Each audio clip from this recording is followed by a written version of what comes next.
Hey everybody, Weem here. Welcome back to Skyhome. We have a lot of stuff to do, so let's dive right in. The first thing I want to do is actually set up a stockpile. You can see we can do that with P. So I'm going to hit P, and we want it to be wood. So we're going to hit W, and we're going to select an area. Now we have quite a bit of wood here, so I'm going to make a pretty large area. And we can remove this designation later and everything. It's just kind of, for now, a place for all the wood. So I've selected there. Screen did jump over, but we've got this corner selected, and we're going to choose the other corner. I think I'm going to go all the way up here because we have so much wood, and we can remove this designation later. So I think that'll work for now. We'll use that whole area for now, at least until we can kind of get the stockpiles figured out and everything underground figured out.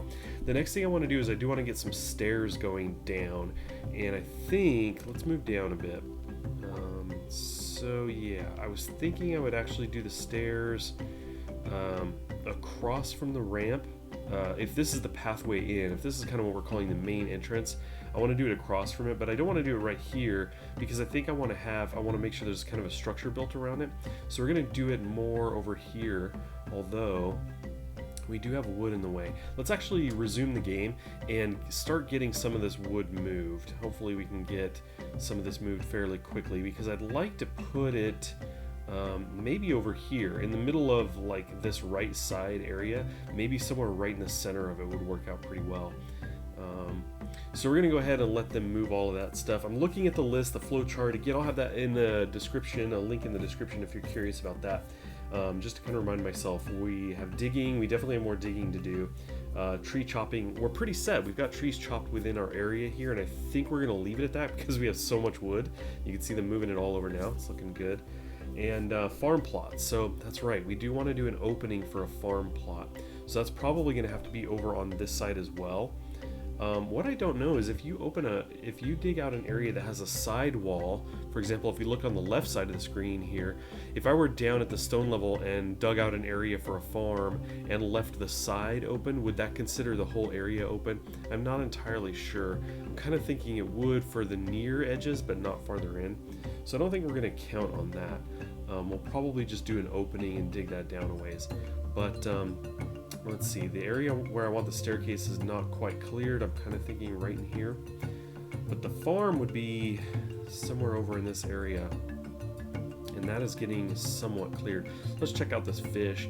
We got a sturgeon over here. And just to kind of give you an idea, we can actually select the sturgeon and see, at least I thought I had the option here. Okay, wood stockpile. Let's back this out.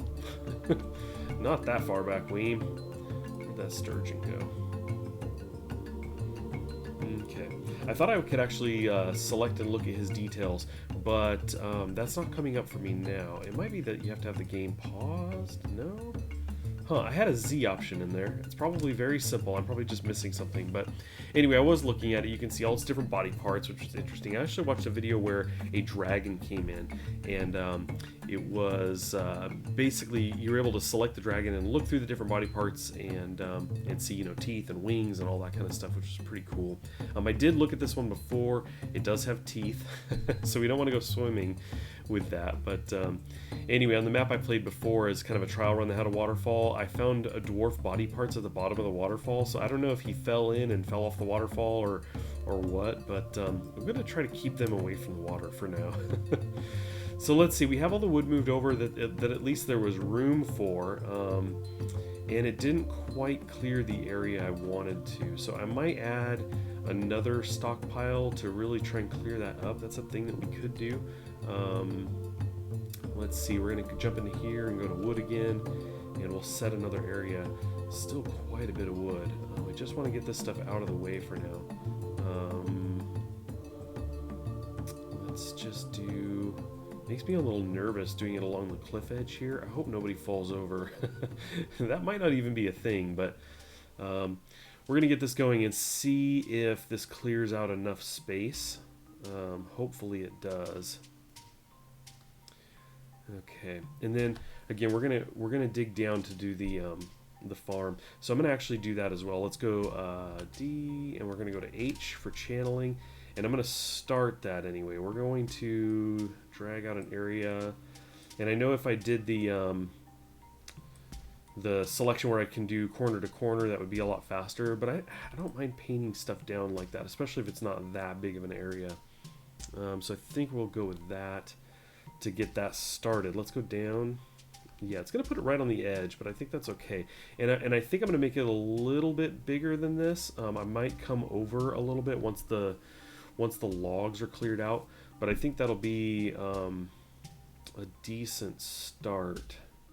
Okay, we have a lot of wood. One of the ways we can start getting rid of wood is by setting up a carpenter. So what I did was I actually went into the build menu here. I went to W, which is for the workshops, and chose the Carpenters Workshop, which was with C, and basically placed that down here. Andy then walked over and set it up. Very quickly built it, and is now here working on tasks. So let me kind of show you that. Basically, if you select into a workshop like this, you can actually assign tasks. And I actually went in, I hit A, I added tasks to make bins, because we need those for our stockpile. So I've got a construction bin, or construction for wood bins. I've got 6 of those lined up. This is indicating that the first one is active. Of course, we're paused. So Andy is there starting to make bins, so he'll start to use some wood, which is excellent. But I want to make some stairs down. I want to get that going, and the logs happen to be right where I want them to be, where I want the stairs to be. But we're going to go ahead and do this anyway. We should be fine. So let's do that. We're going to designate an area, and we're going to make up down stairs. And I do have the box select on now.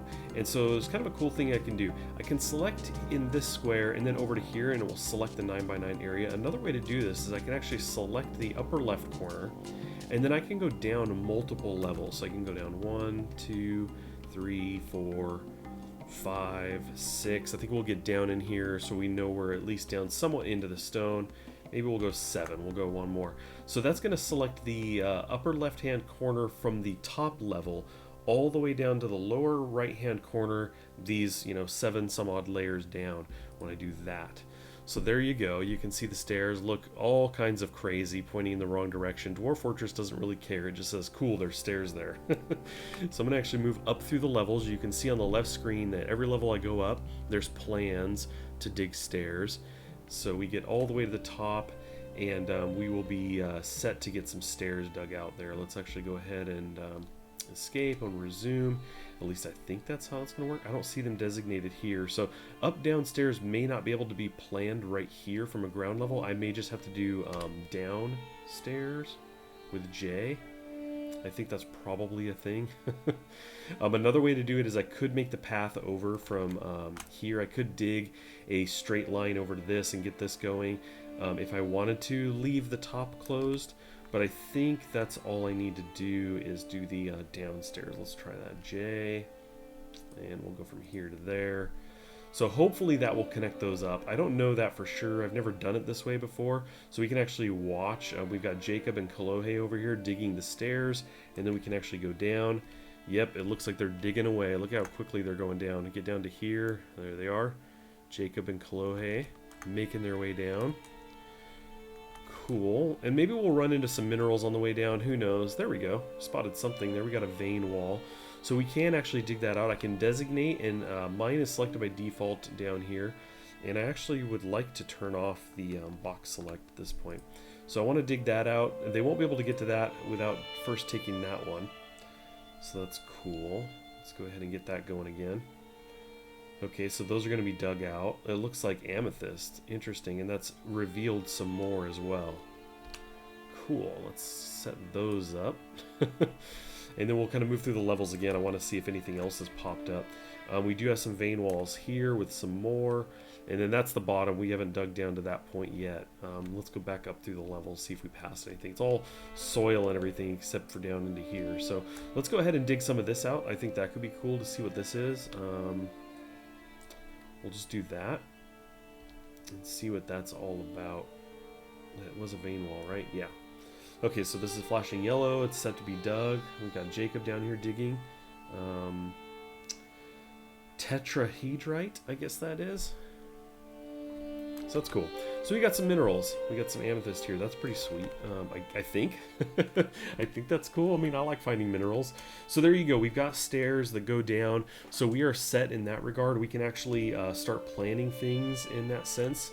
If I move the map over here, we've got a lot of space over on this side. That could be where our fortress kind of extends. It is good to build in a kind of circular pattern, as they say, a spherical pattern, so you cut down the amount of walking. But what we could do is we could end up popping some stairs up over in this area and then kind of walling that in as well. But anyway, for now I think it'll work. A little bit of walking never hurt anybody. It's good good exercise. I know a number of you are cringing out there saying it's not very efficient, but that's okay.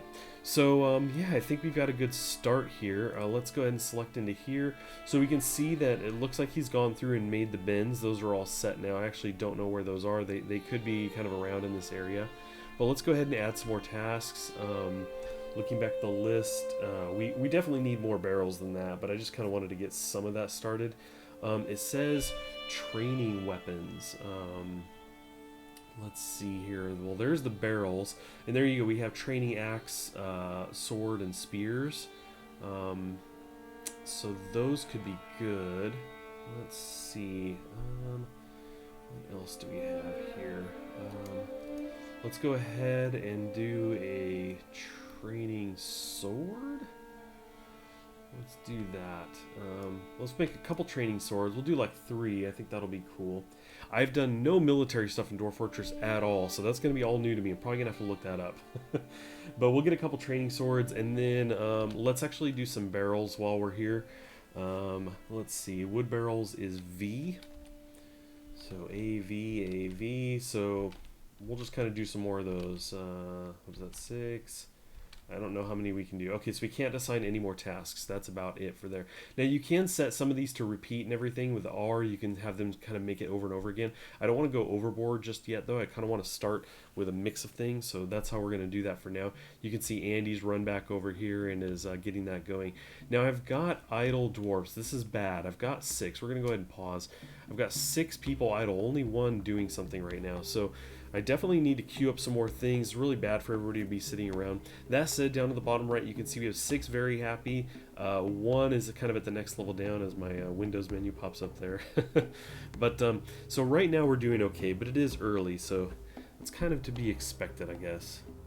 Okay, I've got a lot of people working right now. Probably won't last very long. You can see we just have 1 to 3 idlers, kind of depending. I set a new stockpile outside for wood for now, just to try to clear out a little bit more in here. What I also did was I dug this down. So I go down 1 floor, you can see it comes down to here, and then 1 more. This is the level in which the farm is, and I put a little path off the stairway so they could dig the ramp elements out and still be able to get out of here. Now there was an overhang at this level, so I actually had to dig a ramp from here essentially so they could dig that out. But we're going to fill this over with a floor, probably some kind of wood floor or stone floor, something to that effect. Because in Dwarf Fortress, you can actually build a floor over an open area, and it's still considered light down in here. So if I actually select this, you can see down here it says outside light, above ground. So this will work for a farm, even though it's underground, and even once it has a floor over it. I actually experimented. I read that and then experimented in a world with that at one point, and sure enough, it worked as intended. So anyway, it looks like we're getting some wood out of here. I was hoping to get the wood out of the farm. Looks like we may run out of space there. Hopefully there's just enough to get all of this in. We still have tasks going in here. Actually, no, I guess we're done with that. So we'll have to set some more tasks in there, but what I want to do is I want to get the farm going, and I think we're going to hold on to that for next time. I guess while we're here, we'll go ahead and set some tasks up. We have training weapons. We did a few swords. We got some bins. I think I did some barrels as well. So let's do some beds, because we definitely are going to need those. And that might be something that we set up next time as well. We only have 7 of us right now, so there's 7 beds. I think that's fine. Cool, so we have beds queued up. That means we're using wood. We've got most of the wood put away right now. Unfortunately, we still do have 2 more pieces down there. You can see the grass starting to fill in down at the bottom. But over here on the left, it's kind of cool. You can see that view in there. We do have a hole right here where my mouse is. You can see there's a hole, but grass above it. That's because 1 level down, if I actually go down, I had to pop a little hole to take out a piece of the a block of soil that was basically overhanging. So I can fill that in with a wall or, you know, whatever, but I think that's probably fine for now. But anyway, if we come down again, you can see we've got our farm just about ready to get started. Let's go back up to the top and double check on this here. So he's moving through the beds. Very cool. But yeah, I think for now what we're going to do is leave it at that. Next time, what I want to do is I want to come all the way down to the stone layer, right down into here, and get started working on some of these first areas. A stockpile area, some workshop space, some beds, you know, a great hall, a room for them to kind of all congregate and hang out. Those are the kinds of things we need to start planning out here, and we've kind of got this side to move into on the right, but we also have space on the left. So this could kind of be the central area, and I can build out from this by coming down this far. Not only does it get us digging into stone, which is good because I want to use stone up above for walls, but it also gives us more room to work in. So I think this is going to work out pretty well for us. But like I said, I think we'll leave it at that. I do hope you guys come back next time to check in on me working on that, to make sure I'm not failing too miserably. Any tips or advice left in comments is definitely appreciated, as is a like on the video if you've been enjoying this and would like to see more. But yeah, thanks for watching as always, and I'll catch you next time.